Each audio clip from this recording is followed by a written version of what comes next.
Hello guys and welcome back to my channel. Time हो गया रात को 10:20 और दिन के सारे काम निपटाते हुए मैं फाइनली शॉप पे आ गया था। और बहुत आज डेली मैं एक टास्क लिस्ट क्रिएट करता हूँ, जैसा कि आपको पहले भी मैंने शो किया है। और फिर उस दिन भर कोशिश करता हूँ कि उसमें से maximum number of task complete कर सकूँ मैं। तो आज भी मैंने एक लिस्ट बनाई थी। ये जो सब ये और इसके मैक्सिमम टास्क मैंने कंप्लीट कर लिए। आज मैंने पेज का इस्तेमाल किया था, डेली आपने देखा था। हाँ, तो जैसे कि मैं कह रहा था कि हाँ, मैंने इस पेपर पे बहुत सारे टास्क लिख के रखे थे जो मैंने ख़त्म कर दिए। और अब से मैंने एक नोटबुक भी बना ली है जिस पे मैं डेली के टास्क लिखा करूँगा। और फिर ऐसे at the end of some months और ओवर अ ईयर मुझे पता चलेगा कि मैंने कितना सारा प्रोग्रेस कर लिया है। Keep track of your progress. आप लोग भी कोई ऐप, आप मेरे को फिज़िकली लिख के फिर उसे कट करने में ज़्यादा मज़ा आता है, इसलिए मैंने नोटबुक बना ली है। अगर आपको ऐसा नहीं करना है तो आप डिजिटल बहुत सारी ऐप्स आती हैं आईफोन पे, एंड्रॉयड पे, उनको यूज़ करके ऐसा करो। When you will track your progress, when you will complete your task, आपको मोरल बूस्ट होगा, आपका कॉन्फिडेंस बढ़ेगा और आपके में डोपामाइन भी सिक्रीट होगा, जिससे आपको और सारे टास्क करने का मन करेगा और इवेंचुअली बहुत सारे प्रोग्रेस। ये तो हो गई टास्क की बात।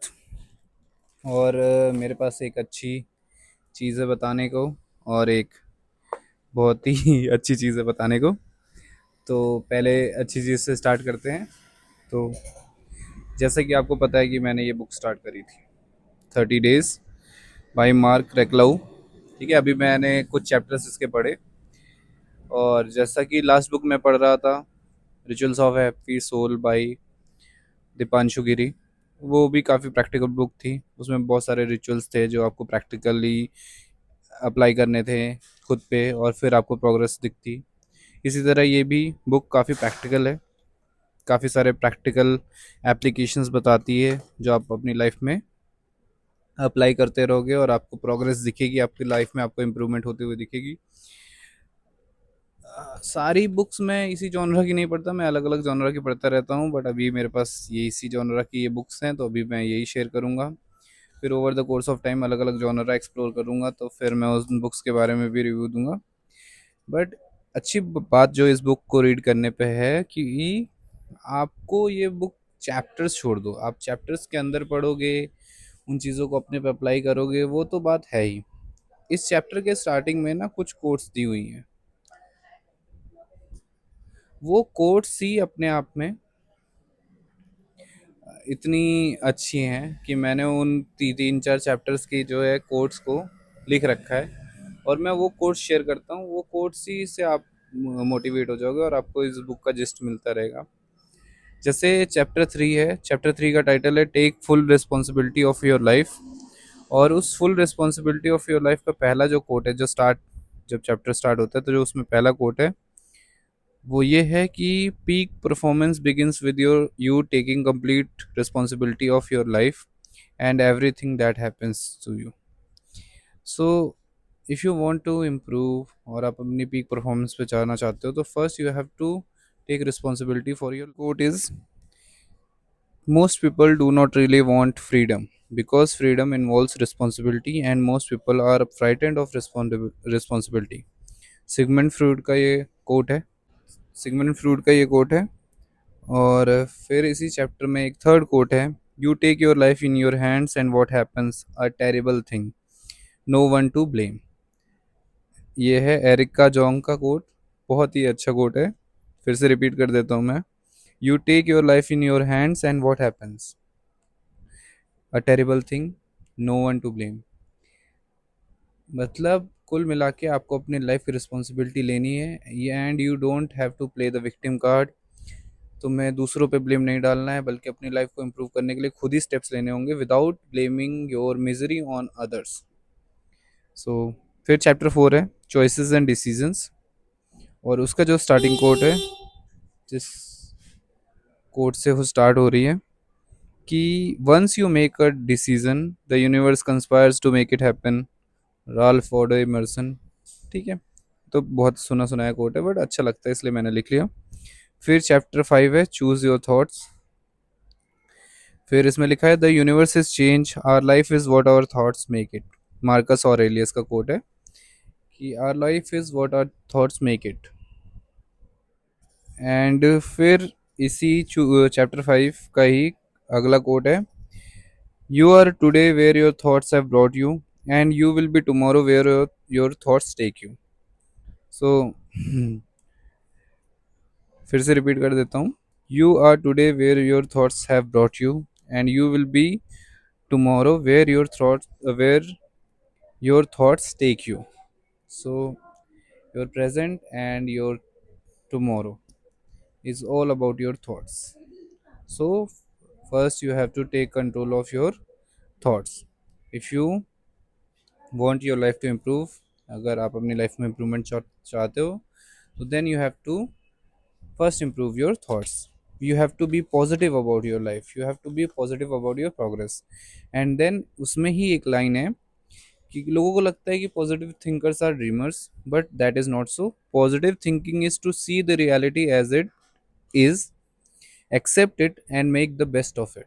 So positive thinking is not about dreaming, आप डिल्यूजन में रहो, ऐसा नहीं होता। Positive thinking is accepting the reality, what is real you have to accept it and then you have to try to make the best out of it, कि आप अपनी situation को कैसे यूटिलाइज कर सकते हो for your personal growth, that is positive thinking. ये नहीं कि सिचुएशन कुछ भी हो और सब कुछ तो ये तो सारी अच्छी चीज़ें थी जो मैंने बुक से सीखी and I have shared it with you guys. अब कल जो है मेरे साथ एक स्कैम होते होते बचा, उस स्कैम के बारे में भी आपको बता देता हूँ। हो सकता है आपको आगे चल के कोई ऐसा स्कैम आपके साथ भी होने वाला हो और आप इस चीज़ को देख के थोड़ा विजिलेंट रहो, अलर्ट रहो, इसलिए मैं आपके साथ शेयर कर रहा हूँ। क्या हुआ कि हमें एक प्रोडक्ट की ज़रूरत थी, ठीक है, इसी शॉप के लिए एक प्रोडक्ट चाहिए था हमें। तो हम प्रोडक्ट को सर्च कर रहे थे। यूजुअली होता क्या है कि आप कोई भी आपको ऐसा इंडस्ट्रियल प्रोडक्ट चाहिए होता है तो आप गूगल पे सर्च करते हो, आपको वेंडर्स मिलते हैं। इंडिया मार्ट, इंडिया मार्ट करके एक वेबसाइट है, उसके थ्रू आपको बहुत सारे वेंडर्स के कांटेक्ट मिल जाते हैं। तो ऐसे ही एक वेंडर का हमें कांटेक्ट मिला, हमने उस वेंडर को कांटेक्ट किया। उस वेंडर से पापा ने बात करी थी, तो जो भी बात करी पापा ने बात करी, और उस वेंडर्स का जब कॉल कट हुआ तो उसी के नाम पे एक इंसान का कॉल आता है। उस इंसान का नाम था सचिन मीना। अब सचिन मीना उसका एक्चुअल नेम है कि नहीं, बट उसकी जो व्हाट्सएप डिटेल थी उस पर सचिन मीना लिखा हुआ था। वो कॉल करता है और बोलता है कि मैं सेम कंपनी से हूँ। रेट फिक्स होता है, प्रोडक्ट फिक्स होता है, प्रोडक्ट की क्वांटिटी फिक्स होती है, रेट फिक्स होता है, बिल बनता है। मैं अपनी जीएसटी डिटेल्स उसे फॉरवर्ड करता हूँ और फॉरवर्ड करने के बाद वो मुझे जीएसटी बिल भेजता है। तो यूजुअली क्या होता है कि आपके पास आप किसी भी ऐप से या किसी भी चीज़ से, जिससे भी, किसी बहुत सारे ऐप्स हैं, मैं ये नहीं कह रहा कि कोई पर्टिकुलर ऐप है, बट आप जब किसी भी ऐप से या किसी भी मीडियम से जो भी आप यूज़ करते हो उससे आप जीएसटी बिल बनाते हो, तो वो मीडियम सीधा सीधा आपका जो जीएसटी डिटेल पे जो आपका एड्रेस है वो पिक करता है। वो सीधा सीधा आपके एड्रेस, जो बिल क्रिएट जनरेट होता है वो आपके उसी एड्रेस पे जनरेट होता है जो आपका जीएसटी बिल के अंदर, जो जीएसटी आपके जीएसटी डिटेल के अंदर है, वो आप कभी भी आपका जो है गिवन एड्रेस या करंट एड्रेस पिक नहीं करता। तो वो हमेशा आपका जीएसटी पोर्टल पे जो एड्रेस है वो पिक करता है जब भी जीएसटी बिल आप जनरेट करते हो। तो मैंने जब उससे जीएसटी बिल मांगा, उसने बोला सर हम पहली बार ऑर्डर है तो हम जीएसटी पे ही भेजेंगे। अब अच्छा था, मेरी किस्मत अच्छी थी कि मुझे जीएसटी पे ही हमारी बात तय हुई और जीएसटी पे ही भेजने की उसने बात करी। आई डोंट नो वाई, अगर वो कैश की बात करता तो मैं ऑनलाइन ट्रांसफ़र करता, बट उसने जीएसटी बिल भेजने की बात करी। तो मैंने अपना जीएसटी डिटेल उसको दिया और उसने बिल बना के भेजा। मेरे को बिल देखते ही मुझे लगा कि कुछ तो शेडी है, क्योंकि वो बिल ना एक्सेल जनरेटेड फॉर्मेट टाइप का लग रहा था, कि मतलब किसी कहीं पे एक्सेल में, वर्ड में आपने कोई फॉर्मेट बनाया और उस पर आप पर्सनली डिटेल ऐड करके उसमें कभी भी GST bill pay GST number नहीं लिखा होता है यार, वो वहाँ पे अलग तरीके से लिखा होता है। मैंने बहुत सारे जीएसटी बिल, ओवर 3 साल से मैं ये काम कर रहा हूँ, स्टेशनरी बिजनेस मेरा 3 साल से है, मैं 500-600 बिल खुद जनरेट कर चुका हूँ। बहुत सारे वेंडर्स के हजारों बिल मेरे घर पे पड़े हुए हैं, अलग अलग वेंडर्स पे पड़े हुए हैं, तो मुझे जीएसटी कैसे बिल जनरेट हो रहे हैं मुझे पता है, टैक्स कैसे लगता है उस पर सब पता है। तो मुझे वो जीएसटी बिल देख के थोड़ा शेडी शेडी सा लगा, तो मैंने बोला कोई बात नहीं, अभी आप अभी के लिए रोक दो ये, मैं आपके पास पर्सनली आके सामान लूँगा। वो बवाना से था, तो मैंने उसको बोला कि अभी आप रहने दो, मैं खुद बवाना आऊँगा 1-2 दिन में और आपसे बवाना में आके मिलूँगा और फिर सामान लूँगा, अभी मैं पेमेंट नहीं कर रहा। ठीक है। तो कल कल थर्सडे था, और कल मुझे जो है मैं बवाना जाने वाला था। यहाँ पे ऊपर से प्लेन क्रॉस होते रहते हैं। तो कल मैं बवाना गया। तो बवाना जाने से पहले मैंने पापा से बोला कि उस एक वेंडर से आप एक बार जो है लोकेशन मंगा लो, ताकि और आप एक बार बोल दो कि मैं आ रहा हूँ और आप लोकेशन मंगा लो, ताकि ढूंढने में ज़्यादा समस्या ना हो, टाइम वेस्ट ना हो, क्योंकि टाइम कांस्टेंट रहता है, आपको पता ही है मेरे क्लास शेड्यूल के हिसाब से टाइम हमेशा कांस्टेंट रहता है। तो मैं गया बवाना, उसने लोकेशन भेजी भी, तो बताया उसने बवाना था, लोकेशन उसने भेजी नरेला की। अब मैं कभी उस एरिया में गया नहीं हूँ, तो मुझे पता नहीं था नरेला कहाँ ख़त्म होता है, बवाना कहाँ स्टार्ट होता है। तो मैं पहुँच गया उस लोकेशन पे पहुँचा, तो उसकी कंपनी जो उसने लिखी थी, उसका कोई नाम वाम नहीं था। तो मैंने उसको कॉल किया, मैंने बोला कि भैया मैं इस जगह पे हूँ, आप मुझे अपनी लोकेशन भेजो। तो उसने बोला ठीक है, आप मुझे व्हाट्सएप पे हाई लिख के भेजो, मैं लोकेशन भेजता हूँ। मैंने उसे व्हाट्सएप पे हाई लिख के भेजा, लोकेशन के लिए मैसेज डाला, कॉल करी 4-5 बार, उसने कॉल ही नहीं उठाया। तो मेरे पास उसने एक कार्ड भेजा था अपना, उस कार्ड पे जो जीएसटी डिटेल था। हाँ, अब ये भी मैं आपको बता दूं कि मेरे पास जो मेरा जीएसटी जो पोर्टल जो मैं यूज़ करता हूँ ऐप, उसमें जब उसने अपना बिल बना के भेजा था, तो उस पे जो जीएसटी नंबर था उसको मैंने चेक किया, तो कंपनी के नाम में थोड़ा सा फ़र्क था। तो मुझे वहीं से बिल शेडी लग रहा था, तो मैं गो थ्रू नहीं किया, फिर मैंने बोला कि मैं आके लूँगा। तो फिर मैंने वो जीएसटी पोर्टल वाला एड्रेस निकाला और जीएसटी पोर्टल वाले एड्रेस पे कॉल किया किसी को, वहाँ उन्होंने लोकेशन भेजी और मैं वहाँ पहुँचा। फिर मैंने वो चीज़ें उनको उनके साथ शेयर करी, जिस बिल पे मैं जो जीएसटी में डिटेल थी वहाँ पे जब मैं पहुँचा, वो कंपनी के नाम में एक वर्ड का डिफरेंस था। जो हमारा सचिन मीना की कंपनी थी और जो एक्चुअल कंपनी थी, दोनों के कार्ड में बस नाम में एक वर्ड का डिफरेंस है। और जब मैं उनके पास पहुंचा और मैंने उनको दिखाया, तो उन्होंने बोला, जो एक्चुअल कंपनी थी उनके मालिक ने बोला कि ऐसा तो कोई बंदा ही नहीं है। कंपनी का नाम, कंपनी का लोकेशन, कंपनी का जीएसटी डिटेल, सब क्लोन करके उस बंदे ने एक फर्जी कंपनी बना रखी है। और मुझे तो लगता है कि जितनी भी इनकी लीड्स जनरेट हो रही हैं ऐसे एरिया से, वो सबको कॉल करता है, पता नहीं किससे किससे पेमेंट ली है। तो मेरी तो जो है, मेरे साथ तो स्कैम होते होते बचा, क्योंकि मैं उस लोकेशन पे पहुंच के पहले मैं देखना चाहता था कि वहाँ पे वो एक्चुअल में कंपनी है कि नहीं। तो ऐसे इंसिडेंट बहुत आजकल पॉपुलर हो रहे हैं, जहाँ पे स्कैमर्स के पास डेटा आ रहा है, वो डेटा पे कॉल करते हैं, स्पेशली ओल्ड एज लोगों को फंसा लेते हैं, या थोड़े जो नाइव लोग हैं उनको फंसा लेते हैं। अब मुझे भी, अगर मेरे को जीएसटी बिल के बारे में ज़्यादा कुछ पता नहीं होता, तो मैं भी फंस जाता। बट क्योंकि मैं जीएसटी पे मैंने बहुत काम करा है, बहुत सारे बिल जनरेट किए, बहुत सारे वेंडर से जीएसटी पे बिल लिया है, तो मेरे को समझ में आ गया कि कुछ तो शेडी है।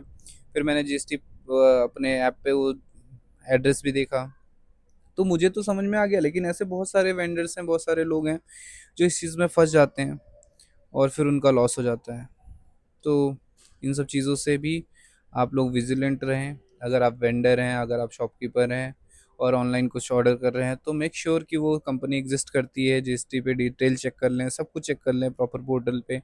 इवन नाम में भी अगर एक वर्ड का भी डिफरेंस होना, तो आप गो थ्रू मत करें। जब तक आप पूरा 100% श्योर नहीं है, सारी डिटेल्स बिल्कुल ऑथेंटिक मैच नहीं हो रही हैं, तब तक आप मत करें। क्योंकि मेरे को एक वर्ड का ही डिफरेंस मिला था। सबसे पहले मैंने वो वर्ड, क्योंकि जीएसटी पे जो नाम था वो अलग नाम था, और जिस नाम से उसने बिल बनाया था वो अलग था, using the same GST detail, same GST number. तो मेरे को लगा कि ऐसा तो होना ही नहीं चाहिए। बस इस वजह से मैं बच गया। I was vigilant enough, but कई बार इंसान अपने लालच के चक्कर में, उसका रेट बहुत सही था तो हम लोग भी थोड़ा जो है क्विकली प्रोसेस में आ गए थे। बट आप फिर भी विजिलेंट रहें, अपने फायदे के चक्कर में, छोटे से फायदे के चक्कर में बहुत बड़ा लॉस हो जाता है इंसान का। तो इन सब चीज़ों से सतर्क रहें। बाकी बुक की स्टार्टिंग कोर्स ही बहुत बढ़िया है, तो मेरे को तो पढ़ने में मज़ा आता है। चैप्टर्स में काफ़ी प्रैक्टिकल बुक है, पढ़ के रिव्यू दूंगा। आप लोग भी, मैं बोल रहा हूँ कि make a habit of reading at least 10 minutes daily, रात को सोने से पहले किसी भी टाइम पे दिन निकाल के। क्योंकि जिस तरह आपके मसल्स को एक्सरसाइज चाहिए, ठीक है, उसी तरह आपके ब्रेन को भी नई नई इन्फॉर्मेशन चाहिए, नई नई एक्सरसाइजेस चाहिए, ताकि वो भी स्टिमुलेटेड रहे, वो भी नया नया सीखे। मैंने बताया भी था आपको, उस बुक में, लास्ट बुक में लिखा हुआ था कि जो कुछ नया सीखते रहते हैं they do not grow old जल्दी से। जो कुछ नहीं सीखते, जो नई चीज़ें एक्सप्लोर नहीं करते, जो नई चीज़ें बुक्स नहीं पढ़ते, वो जल्दी डिप्रेस हो जाते हैं, जल्दी उनका दिमाग रिजल्ट हो जाता है और जल्दी ओल्ड एज की तरफ चले जाते हैं। सो यही सब है। विद दिस थॉट, अब 11 बज गए ऑलमोस्ट और मेरा क्लोजिंग का टाइम हो गया है। फटाफट दुकान बंद करूंगा और फिर निकल जाऊंगा यहाँ से। जो लोग भी मेरे साथ जुड़े हुए हैं, जो लोग भी मेरे वीडियोस देख रहे हैं, big thank you to you all. और आप सब में शेयर करते रहो, मेरे चैनल को ग्रो करने में हेल्प करो। और बाकी जो लोग हैं, take rest, have a good night sleep, and I will see you in the next one.